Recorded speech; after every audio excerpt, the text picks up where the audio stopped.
Okay, welcome everyone to this tech talk, which is about exploring the AI architecture behind the Opus platform. And it's going to be Jerry Meyer presenting on this topic today. Before I hand over to Jerry, I'm just going to go through a little bit of an introduction. So you may have met Jerry before on previous tech talks or other presentations, but Jerry's been with TraceLink for over 10 years now. He's also worked at SupplyScape, as you may know. And in addition to Jerry's supply chain and compliance background, he has worked with no-code systems for years, most notably in the discrete manufacturing space where he developed CAD and PLM, so product lifecycle management software products. So as mentioned today, Jerry is going to be presenting on AI architecture behind the Opus platform. I'm going to go through our antitrust guidelines. So because our classes are public, we just ask you to refrain from any discussions around pricing, deal making, selling, promoting, or any other activities which could be seen as anti-competitive. And then for our class guidelines, again, because we have a limited time frame, if you could just refrain from any initiating any company-specific discussions. Having said that, if you do have any questions about particular use cases, please feel free to email tracelinkuniversity@tracelink.com and I can pass any questions on to Jerry.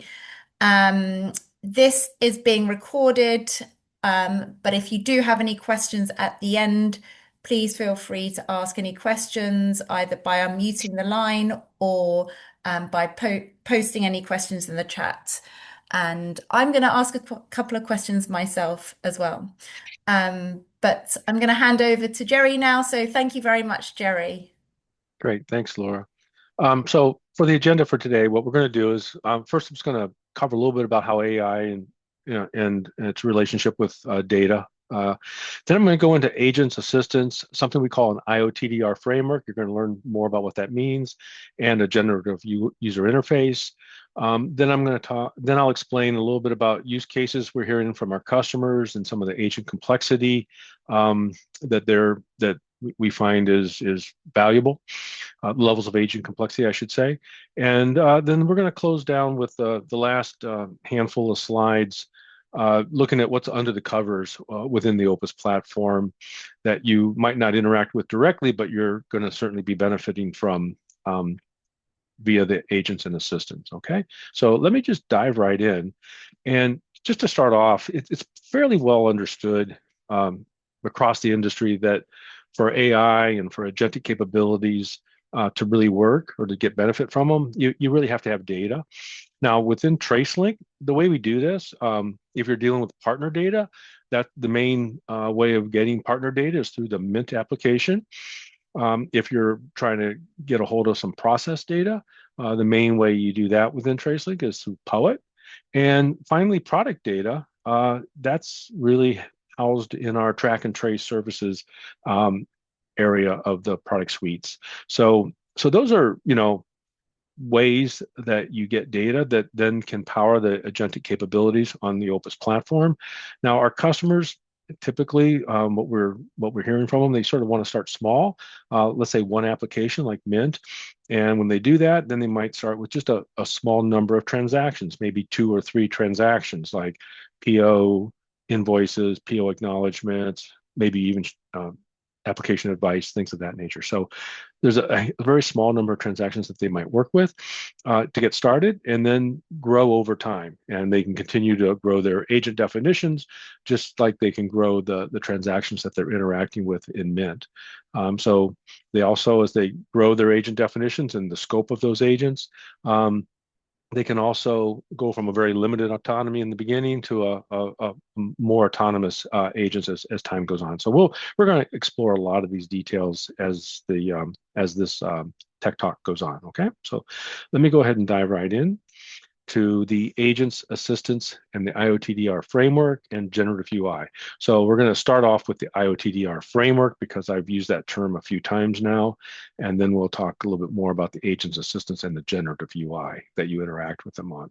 So what IOTDR stands for is intent, objectives, decisions, IOTDR, rules, and tasks. So your IOTDR framework is all about intents, objectives, tasks, decisions, rules, and that framework is how you define an agent on the Opus platform. So an intent is just a high-level purpose or goal that the agent has, usually a sentence, maybe two at most. There's going to be one or more objectives that are defined or that a customer will define for an agent. Objectives tend to be very specific and measurable, and they support the what's behind the intent of that agent. Then every objective has an outcome. So in order to achieve the objective, there's some outcomes that are required for a given objective. And in order to actually execute those outcomes or get to those outcomes and achieve the objective, there's a number of tasks that are required that have to be performed. And then, of course, within these intents and objectives and the outcomes being produced by the agents and the tasks that they're performing, there are rules and guardrails that are driving and guiding the behavior and the activities that the agent will perform. Okay, so that's sort of the framework that we use to define agents and assistants. So now I've talked about agents and assistants a couple of times. I mentioned both of them. Well, what's the difference with these? Okay, so let me explain that. And there's one assistant in the system. Assistants work. You can think of them as sort of a helper. They sort of help a human user be more efficient at their job. So they tend to work in the context of a single application. We have one called Amadeus. It's ubiquitous throughout all of our applications.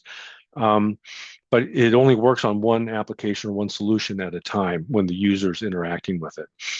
They can perform specific tasks that the user requests. So, you might ask it to find something for you. You might ask it to compare a couple of things, that type of activity. They are general in nature. So when we define assistants for our standard solutions, those pretty much work across all customers in our customer base and all users of those solutions, which is different from what we do with agents. So I'll explain that in a minute. The assistant gets their permissions from the human, the logged in user who's interacting with them. So the assistant's permissions are exactly that of the human who's interacting with it. And I already mentioned that there's only that single assistant named Amadeus.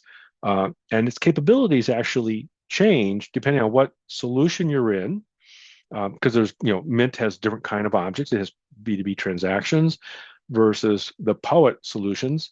They have, incidents and customer complaints and DSCSA exceptions and, many other kinds of incidents that they might have. So the kinds of things you can do are going to be different. So that's why the Amadeus sort of takes on the different capabilities when it's in a different solution. Also, because the humans are assigned roles and permissions, and not everybody has the same roles and permissions, that further changes what Amadeus can do for the human user they're working with, because they, again, are assuming the roles and permissions of the human user that is logged in. Okay, now contrast this to agents. Well, agents are not just for user efficiency. Agents are all about being a workforce multiplier. What we hear from customers a lot of the time is, they can't keep up with their growing, the business and how fast it's growing. So you want to think about agents as something that they can work across applications for one. They have a specific defined intent or purpose to fulfill. Both assistants and agents have that, but the agent is more. You can think of it more like an employee and more like you're defining a job description when you define its IOTDRs, because they have very specific intent and a purpose that they're trying to fulfill. They have their own roles and permissions, which are separate and distinct from the human user. So they may have more or less permissions depending on how a company's data access rules and policies are, but they're different. They have their own. So that's very different from what the assistant does. And a human user may have many agents assigned to them. They may be managing many agents. Each one has a different job description. It has a different intent, different objectives that it's trying to achieve, and different tasks that it can perform.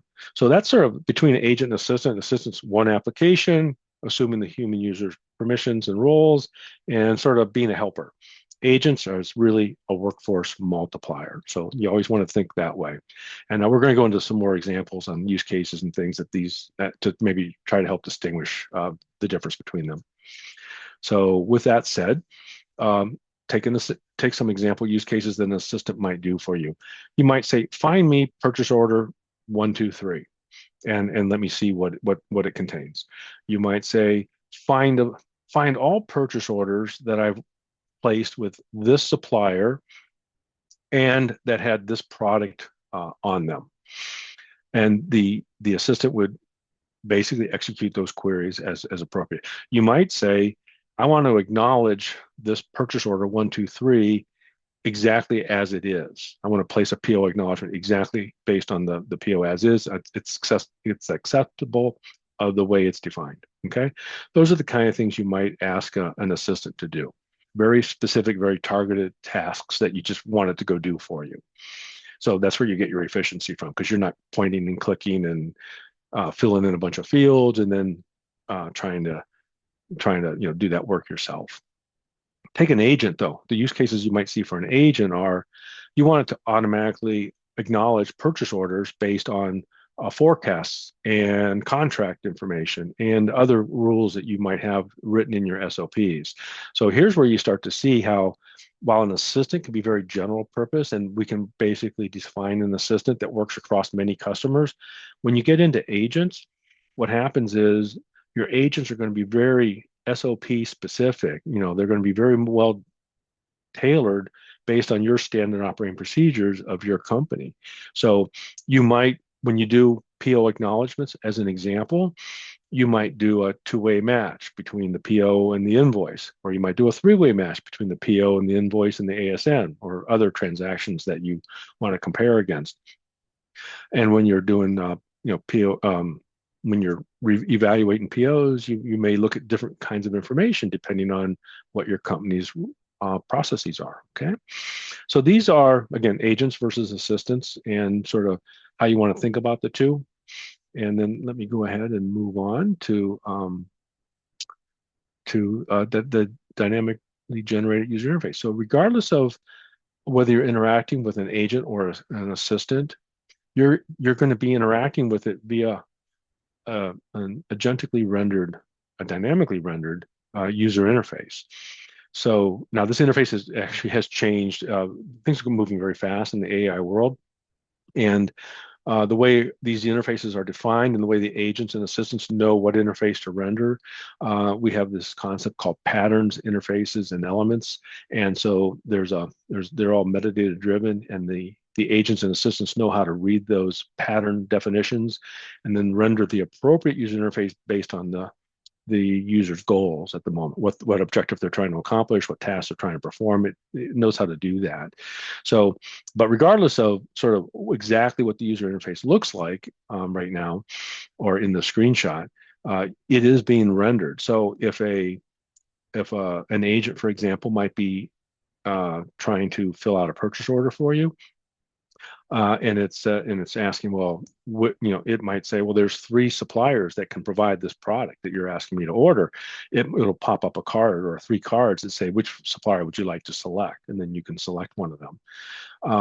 And then, or if it's saying, hey, I have a PO that's ready to be acknowledged, it might present to you, here's the purchase order that came in. Here are the specs that it meets or doesn't meet. Here, in case of you want to acknowledge, it's going to say, here are the ones it meets, and the human can approve that if that's how you've defined your agent. And anyway, this user interface, then it's really how the user will interact with or navigate the intents and objectives for their agent. They'll be able to see, tasks and things that have been performed by the agent. And it can render, for example, reports and dashboards. If you've asked it to compare some information, it'll come up with a dashboard and show you that information side by side. Okay, so now let's talk. We've been getting a lot of use cases from our customers, and I'm going to go into a little bit more detail on a couple of the Mint and Poet use cases we've been hearing, and also what we're finding out is sometimes very simple agents can be very valuable. So I'm going to go explain what that's all about and what that means, and then there's some other technologies based on the use cases that we're hearing. There's some other technologies that we are building that are going to enable those use cases, whether it's XTT MCP or our Opus Action Builder, which I'm going to go into details on those in the next few slides. Okay, so first let's jump right in and look at a couple of these use cases. I've already mentioned these in to some level. Let's say a billing coordinator. There's you want to reconcile your invoice against a purchase order and a receiving advice. So that might be the intent of an agent. And so you'll have an objective that will say evaluate the incoming purchase orders, look at the price, look at the quantities being ordered, look at the delivery dates, whatever it might be. Or you might say when an invoice comes in, look at the reference to purchase order, see if you can find that reference to purchase order. Does the product that's ordered match the product I'm being invoiced for? And then, oh, by the way, go look at the receive and advise and see did we actually receive the product that we're being billed for? That would be an example, say, of a billing coordinator and some of the activities that it might do. Now, then there's like an inventory analyst that checks, does the actual inventory balance match what we expected or what the 3PL maybe is saying they have. You might have the fulfillment specialist, which I talked about a couple of times already, about validating POs against a price catalog or against available inventory. And then there's, like the logistics coordinator, where you might want to check the status of a shipment against some expected delivery date. So these are relatively simple, straightforward, individual little things that can be checked. But if you're a user, a human, right, and you have to do this for potentially dozens or hundreds of purchase orders that come in on a daily or weekly basis, and in order to check all this information, you might have to look at 2, 3, or 4 different systems based on what we're hearing from our customers. There can be a lot of work involved in that, a lot of physical labor to look all this information up, compare it. You open one screen, close another screen. There's a lot of information, going through. You might make mistakes. It's very easy to do that. So what we're hearing from our customers is just doing very simple checking of things that are incredibly tedious and very time consuming and that you do in high volumes is very valuable. Now, the way that I've just described these use cases, they sound like they're Mint use cases, but they really, let's take the example where we're taking in purchase orders and we're trying to decide, should we or should we not acknowledge a purchase order? Well, you're going to have, as your part of your agent profiles, those IOTDRs, you're going to define what information, what tasks is what information does the agent have to check against? What's the spec of a purchase order that you would acknowledge versus what information would cause you to say maybe want to escalate that PO and not acknowledge it right away because price is off or the inventory is outside of what's been forecasted, et cetera. Well, whenever you have one of these escalation cases, maybe you just escalate it to the human user by showing them the outcome. Hey, I found this PO that's not in spec. Or depending on your company, you may say, well, we want to initiate, a price catalog incident to make sure that the actual price catalog that we have is accurate, or that the customer who's ordering that product from us has their catalog accurate and up to date. So you may actually create an incident in Poet that you can then track and then resolve so that future purchase orders have the right price on them when it's coming from a specific customer, for example. So this is where this agent would be working across multiple applications, both Mint and Poet. In the case of everything's good, it might just stay within Mint, but as soon as it runs into an exception or an issue, it might do an escalation via an incident that it creates in the Poet application. So again, what we're hearing from customers are very simple type of use cases where they just have to check a lot of different pieces of information and then make a decision. So the agent can do all that checking for you.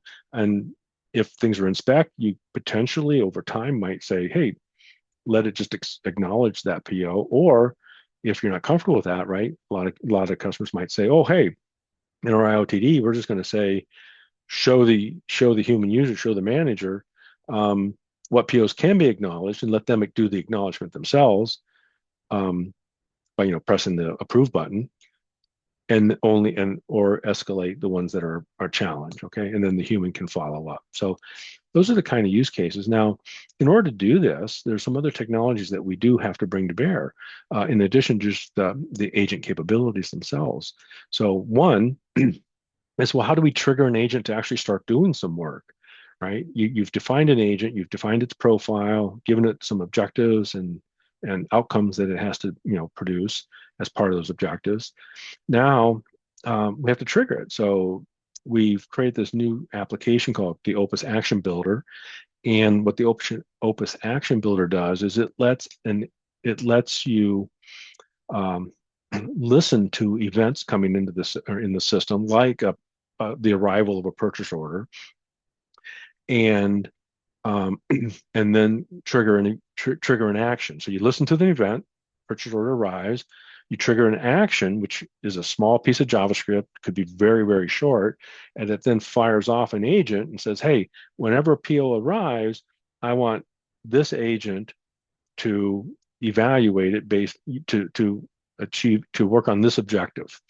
And the agent then, whenever PO arrives, it gets called, it knows what objective to work on, and it knows based on the IOTDR, right, the objective intent objective tasks. It knows what tasks to perform for that objective. It knows what rules to follow and what guardrails to stay within.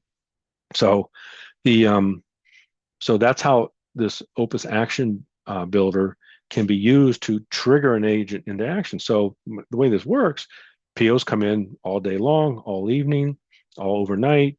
And when a human user comes in the next day and says, hey, I'm going to work with my PO checker agent, he clicks on the agent and clicks on the objective to say, what POs have been analyzed or evaluated since I last looked at this, and the agent would show all of the outcomes related to that objective. So there might be 20 POs that came in since yesterday, and it's already done all the analysis. It's looked at the forecast, the pricing, the inventory levels, and it has a summary of each one of them. And the human user can then see which ones have been done or not done, and which ones are in process, and then interact with the agent through that, again, dynamically rendered user interface, as they're exploring the objectives for that agent. Okay, so that's one tool that we've added, is this Opus Action Builder. And then another tool, we've been talking a lot about Mint, and Mint has a lot of transactions. There's a lot of data flowing through Mint, but sometimes there might be some data that's not really available in a Mint transaction. An example might be a price. You might have a price catalog somewhere. Maybe you don't support that Mint transaction related to pricing yet. So what you could do is you could say you could have a contract, or maybe it's contract is a better example. You might have a contract database for what pricing you've agreed to for each of your customers.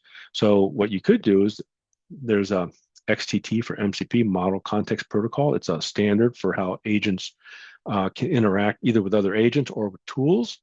So what MCP is, it's a way to make a call out if your company supports an MCP server at your end. You could have the agent reach out to that MCP server and interact and pull information out of that contracts catalog. That's one approach.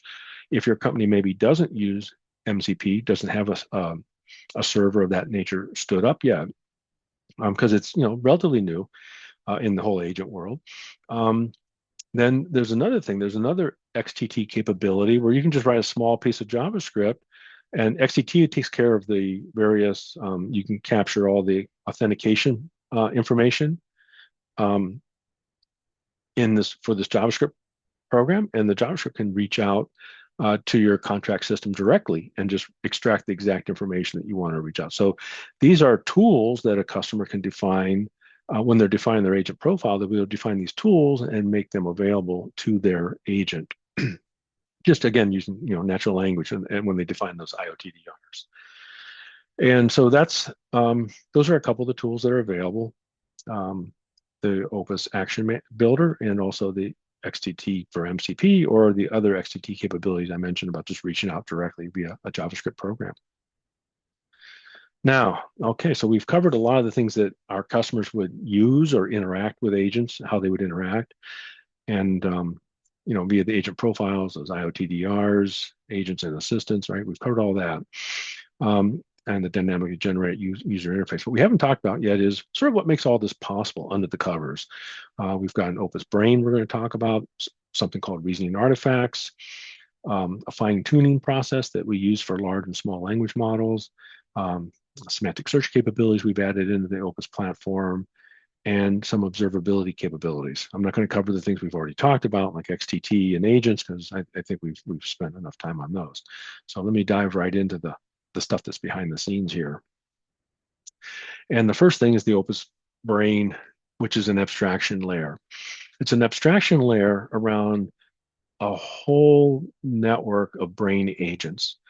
They're small little brain agents. There's a planner, a subplanner, KB manager. There's a whole slew of them in there. It's like around 15 right now. And so it's an abstraction layer around brain agents, code, some JavaScript code, prompts for those brain agents, some specific tools that they're able to access, and a set of large and small language models that have been configured. Some of those models are foundational models, and some of those models are fine-tuned models. So at the end of the day, this Opus Brain, this abstraction layer, has a couple of jobs it can perform. It can execute object operations via GraphQL, that's how any user that works on the Opus system, when they push a button on the screen, that fires off an object operation in the background. So we've taught the Opus Brain, how to execute object operations. GraphQL is our API interface for this. The other thing the Opus Brain knows how to do is it knows how to dynamically render a user interface. I mentioned earlier about the patterns and interfaces and elements that we've taught it about and how to use them. Well, that's a second main job there. Now, by having this abstraction layer, we insulate our customers when they define their Opus agents. We've insulated them from changes that we might be performing in the back end around, whether it's around fine tuning, using new language models, etc. So at the end of the day, the brain is able to do two things. It can execute object operations and it can dynamically render user interfaces. So that's its job in life. And every Opus agent and assistant uses the Opus Brain to do reasoning. Now, how does it know how to do this reasoning? How does it know how to do these object operations and render the user interface? The way that works is we capture that information in a special kind of metadata that we've added to the Opus system in the past year. They're called reasoning artifacts. So reasoning artifacts give the Opus Brain the ability to do just that, reason.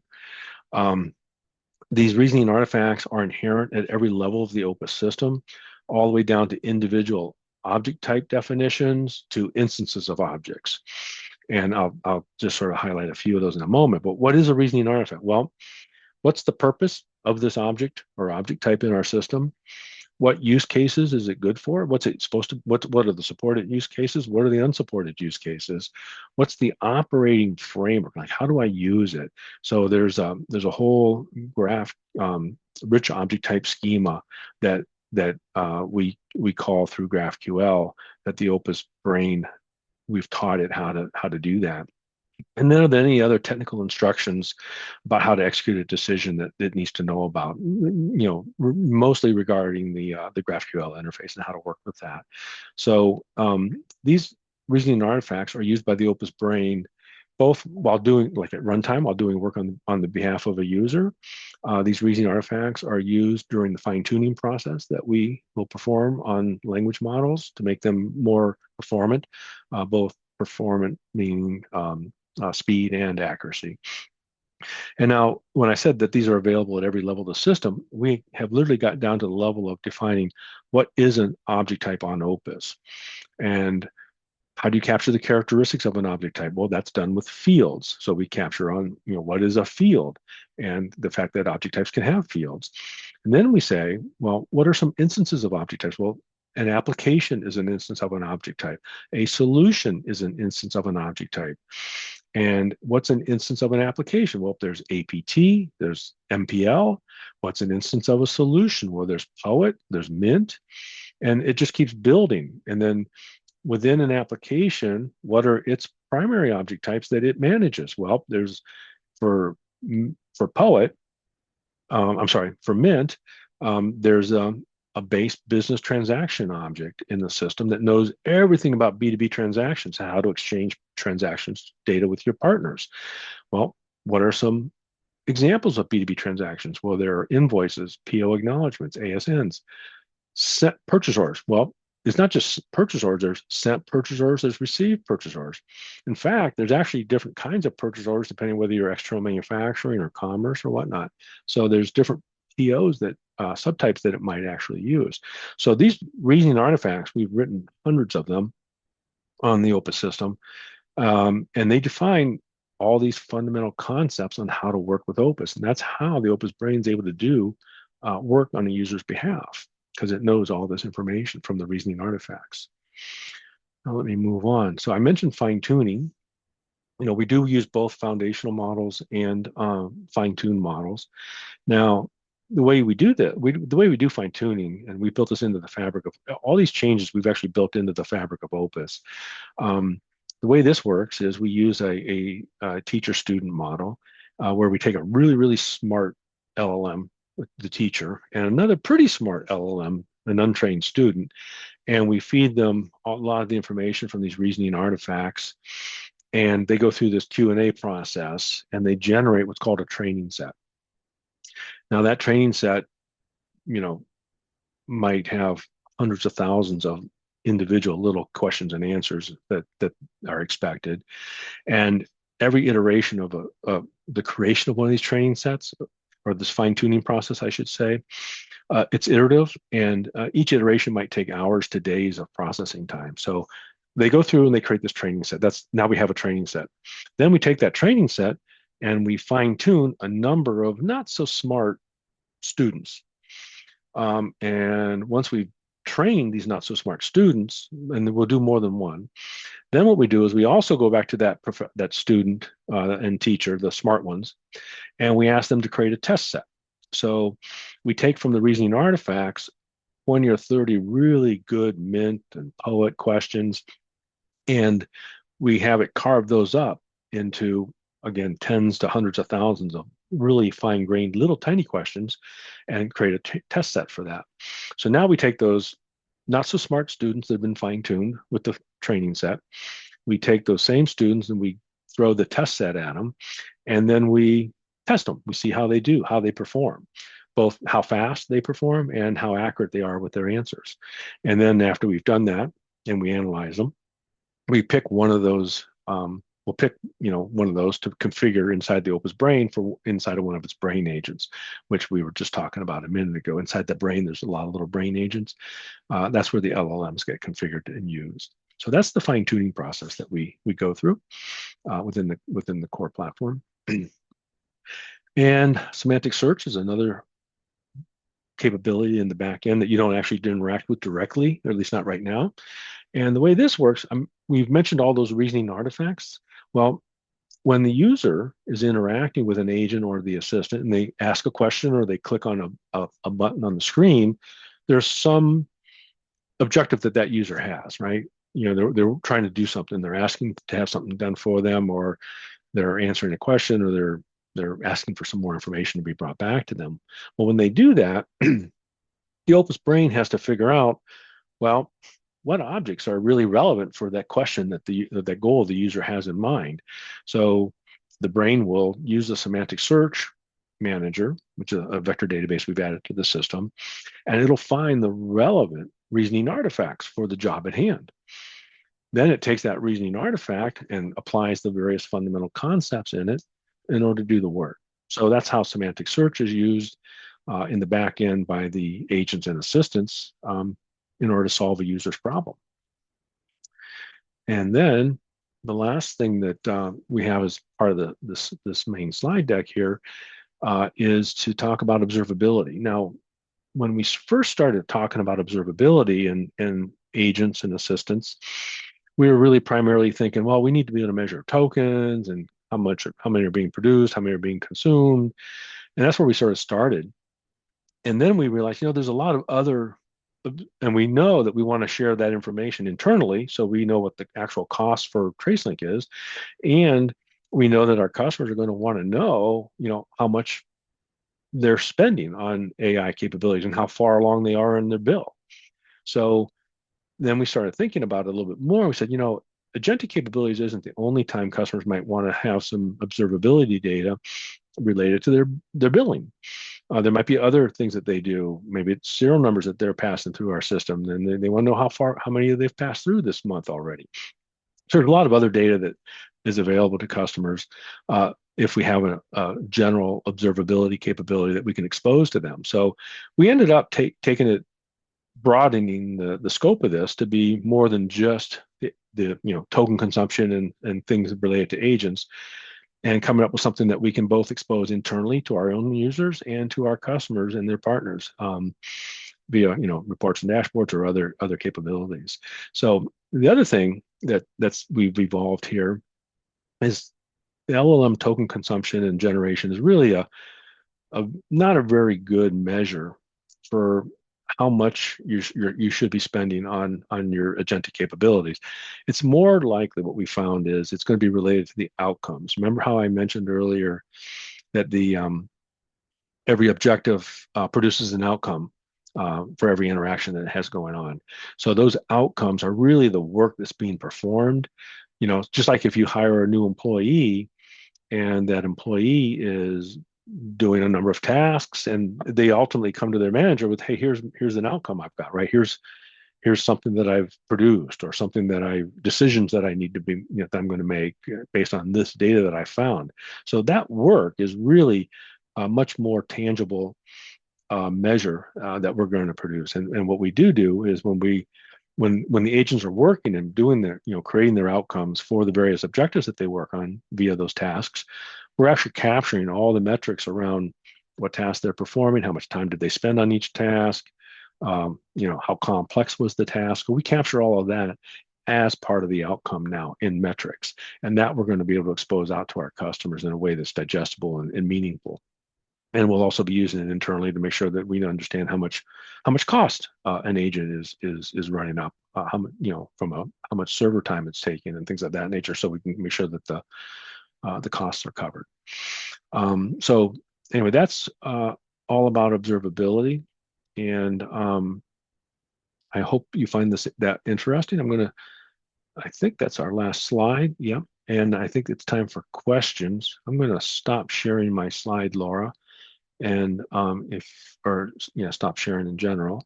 And if you have some questions that, or if any of the listeners have questions, I would be happy to take that on now. Thanks, Jerry. Thank you for that very informative tech talk. I do have a couple of questions. So I think it was at the beginning you talked about working with a limited autonomy to start with, just to gain confidence. But how would you suggest dialing up or dialing down the use of agents in the system? Is there kind of a set timeline or guidance given on this? Yeah. So that's a good question. So when customers define their agent profiles using the IOTDRs, they define the tasks for the agent along with rules and guardrails that agent must follow. Now, we expect customers initially to require their agents to seek human approval for any kind of work that might mutate data, create or modify data in the system. That's sort of what we are anticipating. Then, as what we think is going to happen is customers sort of refine their agent profiles, and they demonstrate that the rules and guardrails are complete enough, the ones that they've defined, right, that they're complete enough for the agent to perform reliably. We expect that customers may start to allow agents to perform mutations without prior approval and move into more of a review mode. So they might, as an example here, let's say that you have that agent that monitors POs, purchase orders that are coming in. And you have a set of criteria that the agent has to verify. It has to verify the price, has to verify the quantity against, price against some contract. It has to verify the quantity against your inventory levels and your forecast levels. So it's going to verify a handful of things. And as you get, right, and so if it is verifying those things, and if all of the things it's verifying are within spec, are acceptable, you might say, hey, that I want that initially, I'm going to have that agent give me a list of purchase orders that are within spec and should be acknowledged as is. And I'm going to ask it to give me a list of purchase orders that need to be escalated, because they didn't meet the specs. The price was off, the quantity was too high for the forecast, whatever it might be. Now, the human may initially say, I want to see both the POs that are okay to acknowledge, and I want to see the ones that need human attention. And I'll decide, I'll push the button to say acknowledge them, right? I'm going to approve every acknowledgement. That might be where they start. But Mhm. now, as you've been capturing that criteria for the agents, right, the rules and the guardrails, those are going to evolve because you start off, you might have forgotten some of the things to check, or you maybe didn't have access to the price catalog per customer or something else, or you may not have had access to your forecast. Whatever it might be, you're going to evolve those rules and guardrails to a point where um, where the agent is performing very well. It's always right. It says, here's a list to acknowledge as is because they're all within spec, and you've captured all of the things it needs to consider in the rules and guardrails for that agent. So you've gained, as you've worked with it for a while, you've gained confidence. Mhm. This agent really knows how to acknowledge that. It knows which PO should be acknowledged and which ones need to be escalated. So instead of making me push the approve button every time, I'm just going to say, go ahead and acknowledge them and just show me a list of the ones that you acknowledge. So if I decide I do want to go back and look at something, I can. But I'm going to focus my attention on the ones that are out of spec. So that's where Mhm. you might start off, right? You start off with, I got to approve everything, both the ones that are in spec and the ones that you escalate to me for other work. And then over time, since all the ones that are in spec are really my agent profile that I've defined, right? The rules and the guardrails are pretty solid now, and it's got all the information I need. So that's how you might evolve. That's how I could see it Mhm. happen. And do you see a kind of timeline for that, or is that really, I mean, That very? timeline wise, it's going to depend on, how many, like how far along a customer is in their path. Mhm. It really is going to vary. I can't imagine it being the same for everybody. It might depend on what Mint transactions you've implemented. It might depend on whether or not you've used that XTT for MCP or that other XTT capabilities to reach out to systems that don't flow through a Mint transaction as an Mhm. example. Mhm. It really depends. It also depends on how complex your rules are. You might have Mhm. very simple rules, Yeah. and it might be very easy to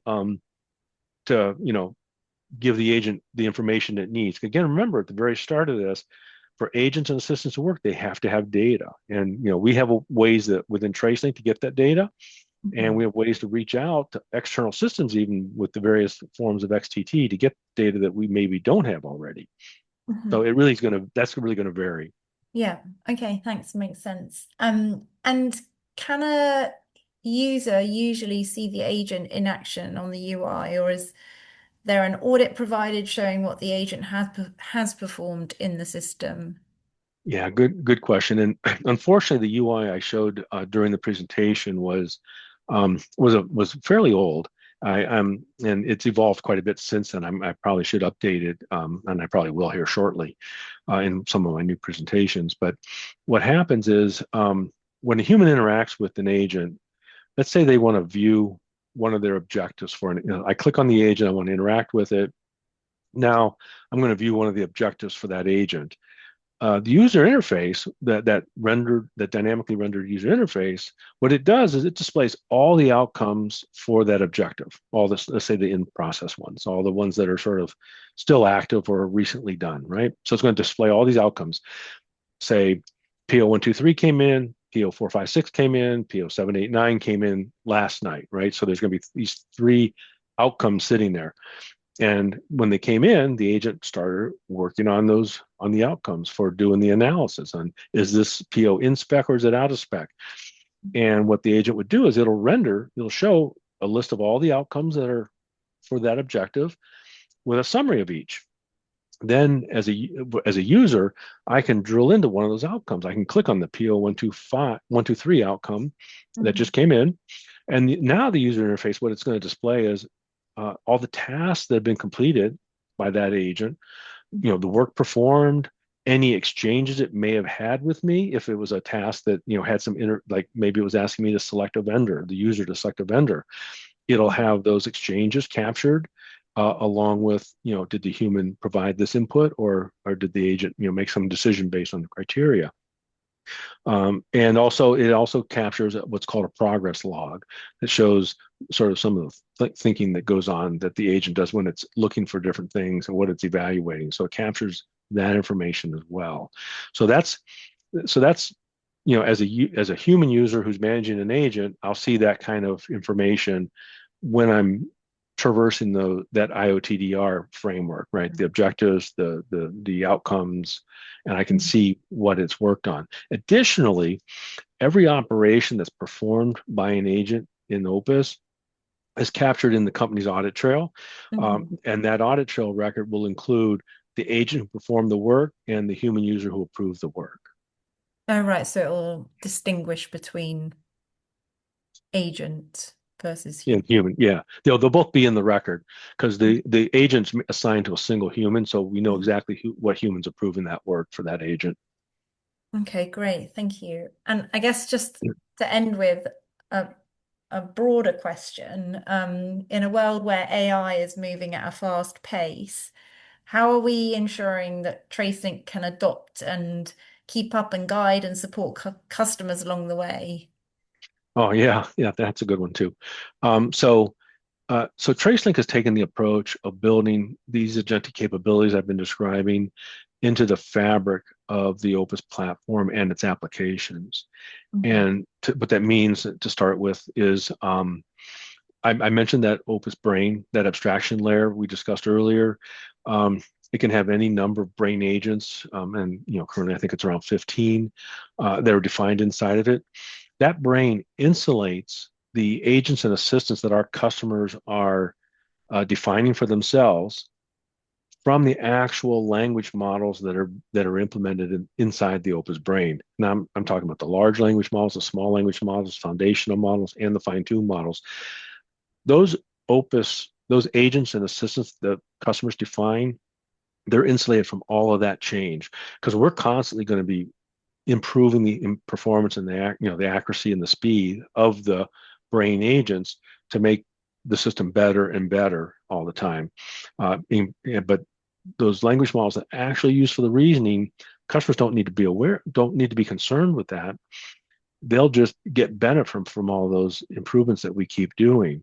And if we introduce a new language model, for us, it's just a matter of configuring some metadata, doing a little bit of testing, and then exposing that brain definition into our catalog and activating it. It's a relatively straightforward thing. So that's the brain part of it. Then what our customers get to define when they define those agents and those agent profiles, the IOTDRs that we've talked Mhm. about quite a bit. Um, those are written just using natural language and they're captured in metadata. So, like when I do the intent, I'm just writing a sentence or two out. When I'm Mhm. defining an objective, I'm writing out a couple of sentences. And for tasks, same thing. And so what happens is um, our customers, they don't need to worry about they don't have to have like really deep knowledge about how AI works, how you wire it all together, what's happening under the covers. TraceLink will take care of all of that because we have this fully integrated vertical solution that includes the agent profiles, the Opus Brain, a collection of tools that the brain agents can use, and even that fine tuning process is built right into the Opus platform. And for us to use that information and make a new version of the Opus Brain available, it's just something that we do in that sort of vertically integrated stack of technology that we've built. And then finally, for the cases where we don't have maybe some of the data in Opus or in the platform, There's that MCP server and XTT MCP server and the other XTT technologies I mentioned. Mhm. Um, Customers can configure their agents to access data that's outside of Opus. So as you know, as they have new use cases, new agent profiles, new problems they're trying to solve, if they start to get outside the realm of the data that we might have, they can reach into other systems that they have access to, and Mhm. grow that way. So we believe we have a pretty good formula Mhm. as we've built this into the fabric of Opus at every level. Yeah, great. I mean, it's all fascinating and it sounds great, and I can't, wait to see it all in action. But thank you, Jerry. Sure. And yeah, thank you very much for this presentation. And if anyone does have any questions for Jerry, please email tracinguniversity@tracelink.com, like I said at the beginning. And I will pass them on to Jerry, who I'm sure will be happy to answer any questions that you may have. All right, great. Thank Thanks, you Laura. so much. Thanks, Nice everybody. talking to you. Thanks. All Bye. right. Bye. Bye.